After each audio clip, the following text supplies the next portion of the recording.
नमस्कार प्यारे मित्रों, मैं महाप्रसाद अवस्थी आप सभी लोगों का हार्दिक स्वागत करता हूं। मित्रों, कक्षा 9th अर्धवार्षिक परीक्षा 2024-25 विषय संस्कृत के हमने प्रश्न क्रमांक 1 से लेकर के प्रश्न क्रमांक 20 तक के प्रश्नों को हल कर लिया था।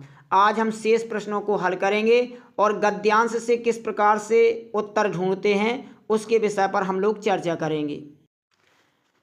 प्रश्न क्रमांक 21, अधोलिखितम अपठित गद्यांशम पठित्वा प्रश्नानाम उत्तराणि संस्कृत भाषायां लिखत। नीचे लिखे अपठित गद्यांश को पढ़ करके प्रश्नों के उत्तर संस्कृत भाषा में लिखें। अब ये हम इस अपठित गद्यांश को पढ़ते हैं। मान लीजिए हम इसका अर्थ नहीं जानते हैं, लेकिन फिर भी हम इसके सटीक उत्तर ढूंढ सकते हैं। हमें केवल एक बार ध्यान से देखना है और प्रयास करना है कि किस प्रकार से हम ढूंढें।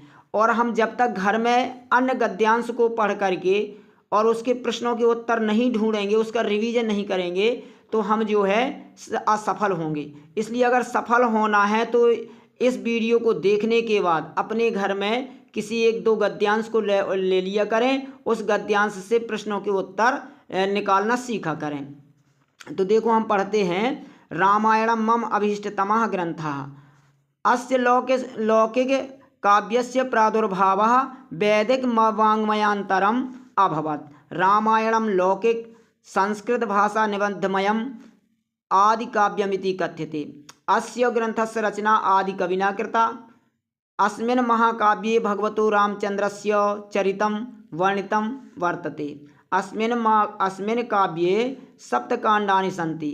दशरथनन्दनो रामो मानवतायाः आदर्शभूतः। त्रेतायुगे जातस्य परमादर्शभूतस्य रघुवंशस्य विविधाः कथाः जनैः सावधानतया कथ्यन्ते श्रूयन्ते च। महर्षिणा वाल्मीकिना रघुवंशचूडामणेः श्रीरामभद्रस्य सर्वाः कथा रामायणे विलिखिताः। बालकाण्डतः उत्तरकाण्डावधिः श्रीरामचन्द्रस्य कथा मुनिना रामायणे विलिखिता। अब हम इसके उत्तर देखते हैं। तो ये प्रश्न हैं, इन प्रश्नों को देखें, फिर इसके उत्तर देखते हैं। रामायणस्य रचना केन कृता। तो हमें अब जब उत्तर ढूंढना होता है तो हमें सबसे पहले देखना है ये वाले शब्द कहाँ आए। रामायणस्य रचना और कृता, ये शब्द कहाँ आए। तो देखो ये है, यहाँ आया है रचना आदि कविना कृता। तो रामायण तो है यहाँ नहीं, तो यहाँ लिखा है अस्य ग्रंथस्य। तो ये अस्य ग्रंथस्य यानी इस ग्रंथ का, इस ग्रंथ की रचना किसने की, तो आदि कविना कृता। ये हमारा उत्तरवाची पद मिल गया। अब यहाँ जो है अस्य ग्रंथस्य आया है, यहाँ आया है रामायणस्य, तो यानी रामायण का ही यह सर्वनाम शब्द है। तो हमें इनकी जगह यहाँ रामायण रख दिया है और उत्तर जो गद्यांश में जो है इसकी जगह रख दिया है सर्वनाम शब्द लेकर के ग्रंथ रख दिया है। तो बस यही है, हमें यही भ्रमित किया जाता है। तो हमने इसका उत्तर क्या बनाएंगे, हम ये ना लिखेंगे अस्य ग्रंथस्य, हम सीधा लिखेंगे रामायणस्य रचना, केवल ये भर उतार देंगे आदि कविना कृता और केन को हटा देंगे आदि कविना कृता। मैंने जो है कापियों को जांचा और बहुत बार ये भी देखा है कि बच्चे उत्तर वाला पद भी लिख देते हैं और साथ में जो है प्रश्न वाला पद भी रख देते हैं। और जब प्रश्न वाला पद रख देंगे तो वह उत्तर जो है हमारा गलत हो जाएगा। अब हम दूसरा देखते हैं, रामायणे कस्य चरितम वर्णितम अस्ति। तो अब देखें रामायणे और चरितम वर्णितम कहाँ आया है। तो देखो ये आया है रामचंद्रस्य चरितम वर्णितम वर्तते। वर्तते माने भी है होता है और अस्ति माने भी है होता है। तो इसकी जगह यहाँ उसने प्रश्न जो बनाया तो यहाँ अस्ति लिख दिया, यहाँ वर्तते लिख दिया भ्रमित करने के लिए। बस यही हमें देखना है। तो यहाँ कस्य है, ये है हमारा जो है प्रश्नवाचक शब्द है षष्ठी विभक्ति का एक वचन। तो उत्तरवाचक शब्द भी हमारा षष्ठी विभक्ति का एक वचन होगा। तो ये आ गया सीधा सीधा कि यहाँ रामचंद्रस्य चरितम वर्णितम वर्तते। बस यहाँ रामचंद्रस्य कर देना है, ये वाला जो शब्द रख देना है और ये हटा देना है। तो उत्तर हो जाएगा रामायणे रामचंद्रस्य चरितम वर्णितम अस्ति। रामायण में रामचंद्र जी का चरित्र वर्णित है। अब देखते हैं प्रश्न क्रमांक 3, काह कथा जनैः सावधानतया श्रूयन्ते। तो ये श्रूयन्ते क्रिया कहाँ आई है और सावधानतया शब्द कहाँ आया है, हमें ये देखना है दोनों। और इसके जस्ट आगे या पीछे हमारा उत्तरवाची शब्द होगा, क्योंकि यहाँ है ना, तो ये जो है प्रथमा विभक्ति का बहुवचन है यह प्रश्नवाचक पद, तो हमारा उत्तरवाचक पद भी बहुवचन का होगा। और ये कहेगा स्त्रीलिंग का है, तो स्त्रीलिंग में भी हमारा उत्तरवाची शब्द होगा। तो हम पहले देखें ये दो चीज़ कहाँ हैं, तो यहाँ से दिखाई दे रही सावधानतया कथ्यन्ते श्रूयन्ते च, तो इन्होंने श्रूयन्ते शब्द भर लिया, तो ये ठीक है, ये इसको हटा दिया। अब यहाँ जो है कथा जनई, तो यहाँ भी कथा जनई लिखा है, और कह की जगह यहाँ था विविधाः। बस यही हमारा जो है पद है, यही उत्तरवाची पद है। हम यहाँ लिख देंगे, इस का को हटा देंगे काह को, और यहाँ लिख देंगे विविधाः कथाः जनैः सावधानतया श्रूयन्ते। ये बन गया हमारा उत्तर। अब हम देखते हैं प्रश्न क्रमांक चौथे में। तो प्रश्न क्रमांक हमारा चौथा है महर्षिणा वाल्मीकिना कस्य कथा रामायणे विलिखिता। तो महर्षि वाल्मीकि जी के द्वारा कोई किसकी कथा रामायण में लिखी हुई है, तो यह कस्य, तो यही हमारा उत्तरवाची जो है पद है, इसकी जगह हम लगा देंगे इस षष्ठी विभक्ति का एक वचन का प्रश्नवाचक पद है, तो उत्तरवाची पद भी षष्ठी विभक्ति का होगा।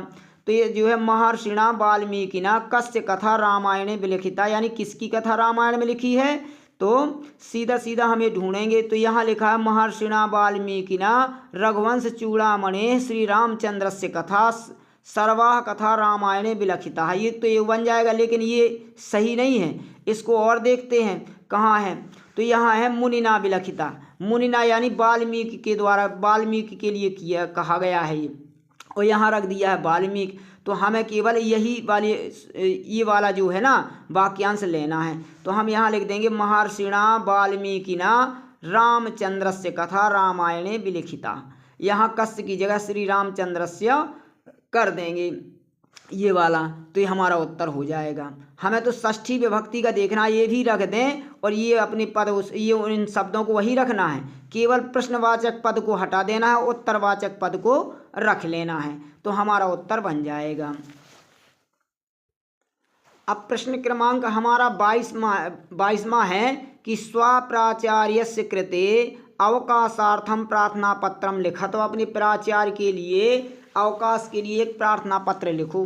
तो ये तो बिल्कुल सरल है, क्योंकि इसमें कोई हमें ये दिया नहीं कि इसके लिए लिखो या 2 दिन के लिए लिखो या 4 दिन के लिए लिखो, अपने ही मर्जी से चाहे हमको लिखना है। तो हमें सीधा सीधा लिखने का तरीका क्या है कि हम डाल देंगे इस प्रकार से प्रश्न क्रमांक 22 उत्तरम, और सीधा लिख देंगे सेवायाम श्रीमंतः प्राचार्य महोदयाः शासकीय कन्या उच्चतर माध्यमिक विद्यालय राजनगरम छतरपुर मंडलम मध्य प्रदेश, ये लिख दिया। इसके बाद लिखेंगे हम जो है विषय, तो विषय में लिखेंगे विषयः अवकाशार्थम प्रार्थना पत्रम। कई बच्चे क्या करते हैं कि यहाँ पत्र में यहाँ बिंदी रख देते, यहाँ माँ नहीं उतारते, तो हम मकार को नहीं उतारेंगे, और लास्ट में अगर यहाँ हमें कोई दूसरे वाक्य नहीं लिखना है या दूसरा शब्द नहीं लिखना है, तो हमें जो है इस बिंदी को नहीं लिखना पड़ता है, हमें यहाँ माँ को ही लिखना पड़ता है। अब यहाँ कई बच्चे लिख देते हैं अवकाशार्थम लिख देते हैं, लेकिन यहाँ जो है अनुस्वार को नहीं रखते, जबकि ये भी गलत है। अगर हम चाहें तो यहाँ अवकाशाय प्रार्थना पत्रम ऐसा भी लिख सकते हैं। फिर हम लिखेंगे महोदयाः, और फिर यहाँ जो है संबोधन चिन्ह लगा देंगे, और जस्ट उसके नीचे से हम जो है अपना एप्लीकेशन लिखेंगे।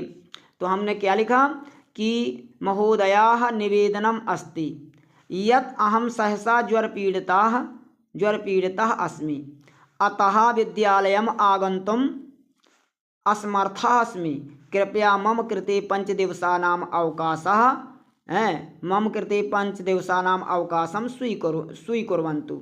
अगर हमें तारीख लिखना है तो सीधे मम कृते 5 दिवसानाम, यानी 5 दिन कहाँ से जो है, जैसे हमने लिख दिया 12/10/2024 दिनांकतः 16/10/2024 पर्यंतम अवकाशम स्वीकुर्वन्तु, और हमें सीधा सीधा यहाँ अपना दिनांक डाल देना है। भवदीयः शिष्या, अगर लड़की है तो यहाँ शिष्या लिखेंगे, और लड़का है तो यहाँ शिष्या लिखेंगे, यहाँ विसर्ग लगा देंगे। और भवदीयः शिष्या क्षमा अवस्थी कक्षा 9वीं आवर्गः, इस प्रकार से हमें लिखना होता है। अब हम दूसरा देखते हैं ये है कि अथवा वाला देख लें। अथवा में पूछा गया है प्रश्न क्रमांक 22 में, स्वामित्रम प्रति भगिनी विवाहस्य निमंत्रण पत्रम लिखत। यानी अपने मित्र के लिए बहन की शादी के लिए निमंत्रण पत्र लिखिए। तो हमें अब लिखना है, तो हम क्या लिखेंगे, सीधा लिख देंगे हम प्रश्न क्रमांक 22 अथवा, ऐसा लिख करके लिखेंगे। अगर हमें अपनी बहन की शादी में अपने मित्र के लिए लिखना है तो किस प्रकार से लिखते हैं, सबसे पहले तो हम अपना एप्लीकेशन हम जिसके विषय में दे रहे हैं उसको लिखेंगे। जैसे हमने लिखा स्वभगिन्याः विवाहे आमंत्रयितुम स्वमित्रम प्रति पत्रम, यानी अपनी बहन के विवाह में आमंत्रण देने के लिए मित्र के लिए पत्र। फिर वहाँ उस अपने मित्र का नाम लिखना होता है। हमने जैसे अपने मित्र का नाम लिखा प्रिय मित्र सतीशः सप्रेम नमः। और यहाँ जो है इस साइड हमें लिखना होता है कि ये पत्र कहाँ से हम लिख रहे हैं। हम अपने स्थान का पता लिख देते हैं। तो हम जहाँ रहते हैं तो हमने लिख दिया अरविंद कॉलोनी खजुराहो छतरपुर मंडलम मध्य प्रदेश, और दिनांक लिख दी कि किस तारीख का ये पत्र है, तो 21/10/2024 को लिखा गया है। अब हमने ये भी लिख लिया। अब आते हैं जो है लिखते हैं। क्या लिखा कि भवान इदम ज्ञात्वा प्रसन्नो भविष्यति, भवान इदम ज्ञात्वा प्रसन्नो भविष्यति, यह जानकर के बड़ी प्रसन्नता आपको होगी, यद भगवत कृपया मम भगिन्याः दीपिकायाः विवाहः अस्य मासस्य 24 तारिकायां भविष्यति, कि मेरी बहन दीपिका का विवाह इस महीने की 24 यानी 24 तारीख को होगा। अहम भवंतम सादरम आमंत्रयामि, मैं आपको आदरपूर्वक आमंत्रण दे रहा हूँ। और अतः भवान सपरिवारः समागत्य, अतः भवान सपरिवारः समागत्य विवाहोत्सवे भागम गृह्णातु, इस प्रकार से हमने लिख दिया। अब हमें कुछ जब शादी हो रही है तो उसके कार्यक्रम भी होंगे, तो कार्यक्रम इस प्रकार से हमने डाल दिया, दिनांक डाल दी कि रविवासरे सायं 7 वर यात्रायाः स्वागतम प्रीति भोजम च, यानी रविवार को 24 तारीख की रविवार को वर यात्रा आएगी, यानी बारात आएगी और उनका स्वागत होगा और प्रीति भोज भी होगा। और 25 को क्या होना है, 25/11/2024 को सोमवासरे प्रातः 8 दीपिकायाः पतिगृहगमनम इति, इस प्रकार से कि सोमवार को प्रातः 8 बजे दीपिका का पति गृह यानी पति के घर में गमन होगा। भवदीयः मित्रम महाप्रसाद अवस्थी, इस प्रकार से हम भवदीयः मित्रम महाप्रसाद अवस्थी, इस प्रकार से हम इसका और लिखेंगे। अब आते हैं हम प्रश्न क्रमांक 23 में।